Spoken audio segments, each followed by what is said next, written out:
Este viernes, la ONU aprobó por abrumadora mayoría considerar favorable admitir la membresía de Palestina. 143 países lo aprobaron, 25 abstenciones se generaron y 9 votos en contra, incluidos los de Israel, Estados Unidos y Argentina. La decisión final de admitir a Palestina como miembro recae en el Consejo de Seguridad, donde Estados Unidos ya adelantó que lo vetará. La resolución también otorga al gobierno autónomo palestino nuevas facultades en su estatus de Estado observador. Y sobre la relevancia de esta decisión conversé más temprano con el internacionalista Farid Kahat. Él es profesor de la Universidad Católica de Perú. Para efectos prácticos, los palestinos lo que buscan es que en lugar de ser considerado un pueblo bajo ocupación militar extranjera, sean considerados un Estado reconocido internacionalmente bajo ocupación militar extranjera. Y eso es importante porque le permite hacer cosas como, por ejemplo, ser parte de la Corte Penal Internacional, ya lo es, pero en el caso de la admisión como miembro pleno de la ONU es condición para, por ejemplo, poder presentar casos ante la Corte Internacional de Justicia, cosa que no puede hacer ahora. Y, por ejemplo, la acusación de genocidio contra Israel la tiene que plantear un país aliado de los palestinos como Sudáfrica, no la pueden plantear ellos mismos. Ahora, entiendo que no es el único, digamos, miembro en estas condiciones específicas. Entiendo que el Vaticano también comparte esta condición de Estado no miembro observador. Sí, la diferencia es que el Vaticano no pretende otra cosa, mientras que el Estado palestino no solo ha buscado reconocimiento internacional y lo ha obtenido de más de 140 de los 193 países miembros de la ONU, sino que hace por lo menos una década busca su integración como miembro pleno de la ONU. Para ser miembro observador se requería únicamente la aprobación de la Asamblea General, pero para ser miembro pleno se requiere la anuencia del Consejo de Seguridad y esa no está, digamos, disponible básicamente porque Estados Unidos veta cualquier intento de que Palestina sea admitido como Estado miembro de la ONU.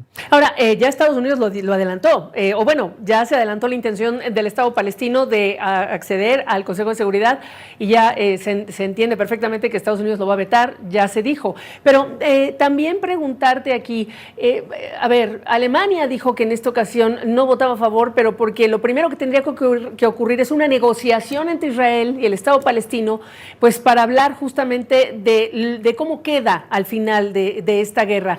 En pocas palabras, decir primero poner la carreta o no. ¿Qué opinas de esta posición de Alemania?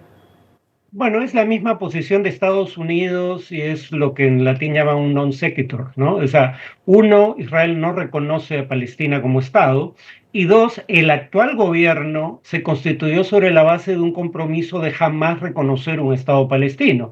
Entonces, básicamente lo que estás diciendo es, tendríamos que esperar a que haya un cambio de gobierno en Israel y que ese nuevo gobierno se acepte la posibilidad de reconocer al Estado palestino o cuando menos de negociar para la constitución de un Estado palestino. Básicamente le estás dando poder de veto a Israel que no quiere un Estado palestino hoy en día.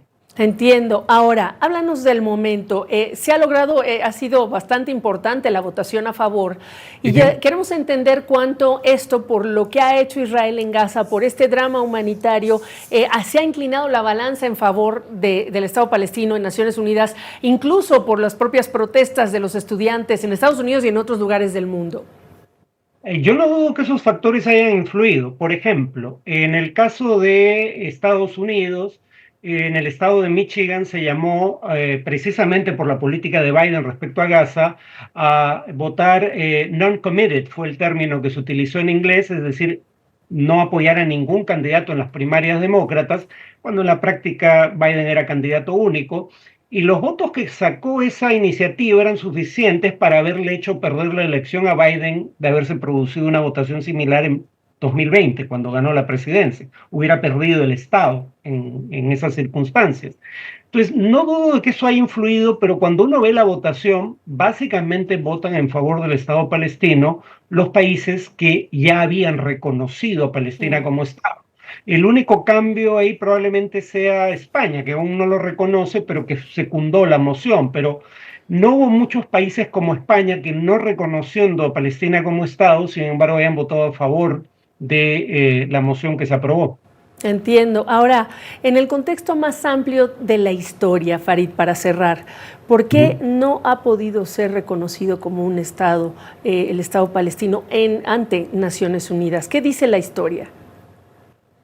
Bueno, el tema es que los palestinos o el liderazgo palestino decidió constituir un Estado eh, alegando que había las condiciones, una población que le sería leal, cosa que existe, un territorio que les es reconocido internacionalmente, las fronteras de 1967, antes de la ocupación israelí de Cisjordania, Gaza y Jerusalén Oriental, y tres, reconocimiento internacional.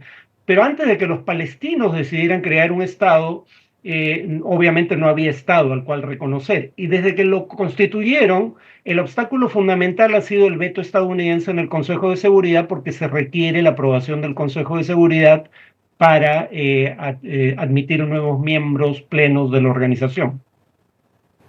Farid Kajat, gracias por esta oportunidad.